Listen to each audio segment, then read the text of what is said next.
గత 7 సంవత్సరాలుగా అంగన్వాడీ కార్యకర్తల పిల్లలకు తల్లికి వందనం పడటం లేదని, దానిని ఎమ్మెల్యే పంత నానాజీ దృష్టికి తీసుకెళ్లగా సమస్యను పరిష్కరించడం ద్వారా నేడు తమ పిల్లలకు తల్లికి వందనం నిధులు పడినందుకు ఎమ్మెల్యే పంత నానాజీకి కృతజ్ఞతలు తెలియజేశారు అంగన్వాడీ కార్యకర్తలు. కాకినాడ రూరల్ శాసనసభ్యులు పంత నానాజీ అంగన్వాడీ కార్యకర్తలను మర్యాదపూర్వకంగా కలిసి కృతజ్ఞతలు తెలిపారు.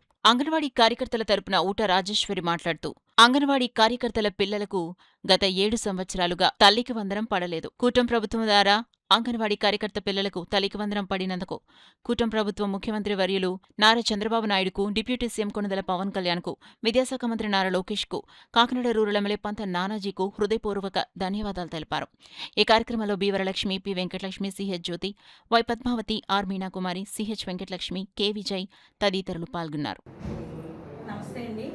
మేము అంగన్వాడీ కార్యకర్తలు అండి. ఈరోజు ఎంతో సంతోషంగా మీడియా ముందుకు రావడానికి కారణం ముఖ్యంగా కూటమి ప్రభుత్వం మన గౌరవనీయుల ముఖ్యమంత్రి అయిన నారా చంద్రబాబు నాయుడు గారికి, డిప్యూటీ సీఎం పవన్ కళ్యాణ్ గారికి, అలాగే మా ఏరియా ఎమ్మెల్యే గారైన పంత నానాజీ సార్కి కూడా ఎంతో కృతజ్ఞత చెప్పుకోవడం కోసం వచ్చాం. ముఖ్యంగా చెప్పాల్సిన విషయం ఏంటంటే ఈరోజు అంగన్వాడీ టీచర్లు అందరూ కూడా నవమోహంతో ఉన్నారంటే వాళ్ళందరికీ చాలామందికి అర్హులు ఉన్న వాళ్ళందరికీ కూడా తల్లికి వందనం పడింది. ఆ తల్లికి వందనం పడడం మొట్టమొదటిసారి 7 ఏళ్ళ నుంచి ఎంతోమంది తీసుకుంటారు. మాకు పడలేదని ఎంతో విచారంగా ఉండేవాళ్ళు. నిజంగా ఈ కూటమి ప్రభుత్వం ఈరోజు మాకు అవకాశం కల్పించి సంక్షేమ పథకాలన్నీ కూడా కల్పించినందుకు హృదయపూర్వకంగా ధన్యవాదాలు తెలియజేసుకుంటున్నాం. అలాగే మా జీతాల విషయాల్లో కూడా కొంచెం కరుణ చూపిస్తే మేమందరం కూడా మీ వెంట ఉంటామని చెప్పేసి మీకు ఎప్పుడు రుణపడి ఉంటామని వీడియో సందర్భంగా తెలియజేస్తున్నాం. Thank you sir.